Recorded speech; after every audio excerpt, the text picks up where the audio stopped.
What's going on YouTube? It's your boy Humble Way checking in with you. Been following the free agency market with the Miami Dolphins as to who they've actually been acquiring. One of the biggest acquisitions so far is the addition of Will Fuller, who seems to be a proven receiver, although he's had a history of being injured and he hasn't played more than 11 games in the season. My initial thoughts on the acquisition was now they have a receiver that can actually spread the defense out.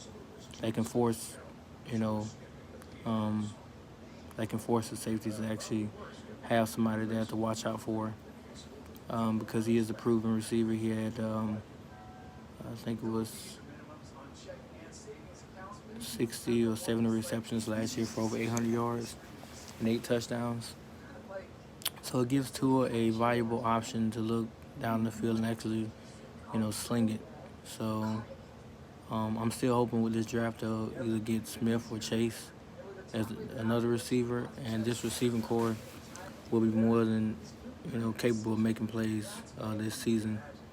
However, they still got to work on the running game and getting somebody who can bring balance to the offense, because last season they were horrendous, and in order to actually make teams honest, you have to have a balanced attack. Can't always be on one player.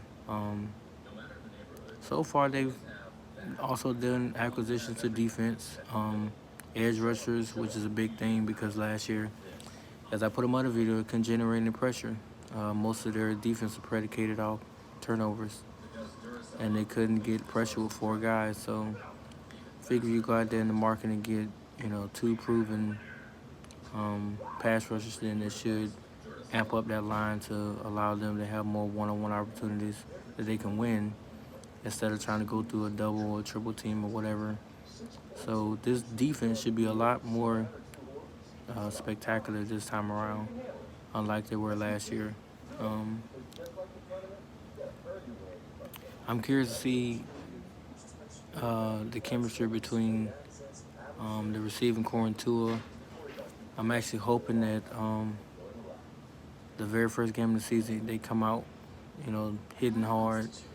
I'm praying that he's able to at least put up realistically about 300 yards in his first game. If he puts up 400, I wouldn't be surprised. I mean, I know with the 2 offensive coordinators he has now, they're going to allow him to actually showcase his skills and not be handcuffed to where he has to rely on in routes or curls or whatever, or little stuff like that, or just a go route. I think the playbook will be more accessible this time around.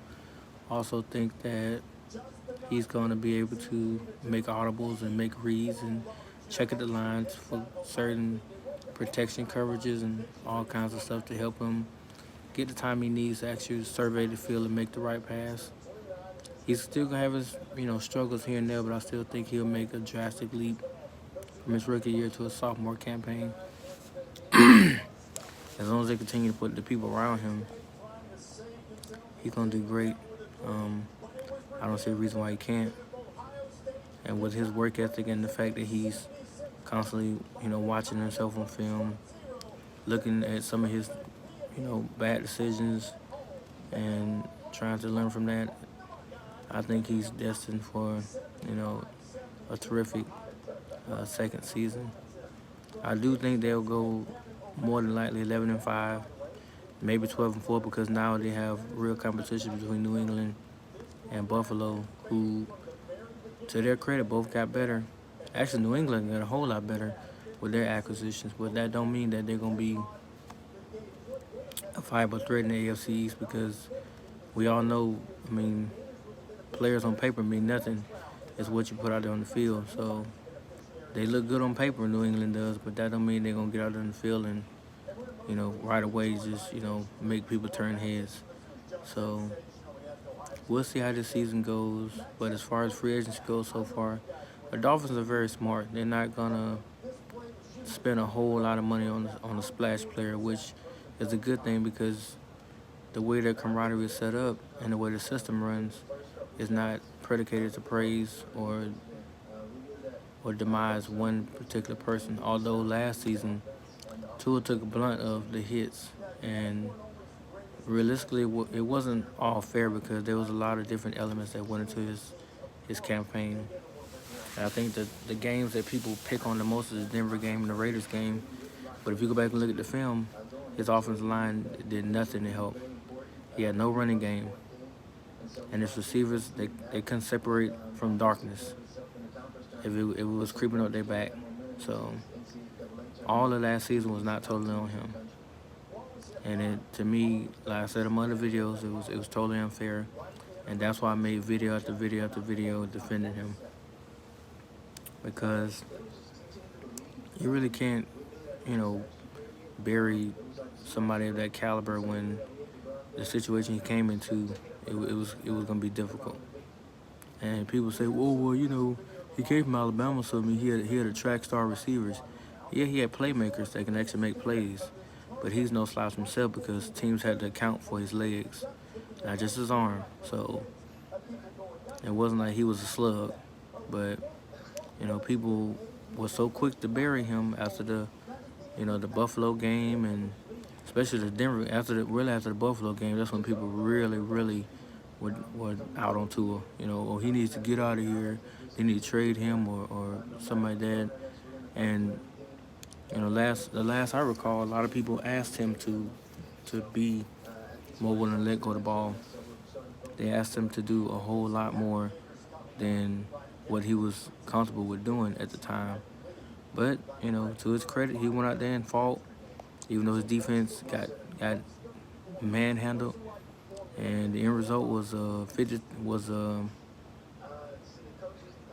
they got beat by nearly 30. That was the end result. And even though he put up 361 yards, majority of it was doing garbage time, but the fact that he went out there and did what he did, speaks volumes. But a lot of people don't see it that way. But I digress from that subject, and it's gonna be interesting to see how this draft goes. I will do another video before the draft. I guess I'll do a small mock draft or whatever, but like I said, it's gonna be interesting to see what happens. And I'm still rooting for my boy because I do believe in Tua and his abilities.